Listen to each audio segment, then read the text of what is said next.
Hey everyone, I've got a hide from Horween to review today. So this is the Hazel Rust. It is a 4 to 5 ounce in weight and is extremely distressed in appearance. Very, very unique. Very nice hide. So we'll start on the top side here. It's a tiny bit waxy, very, very slightly. Almost to the point where you can't feel it, but it is there. And you can see these grain lines and fat creases throughout the entire hide as well.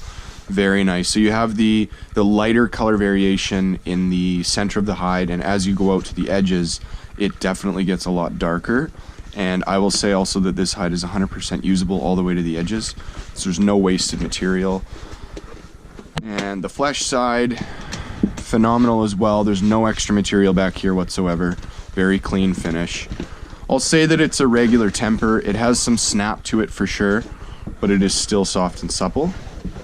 So if you guys have any questions, feel free to reach out. We'll talk to you guys in a bit.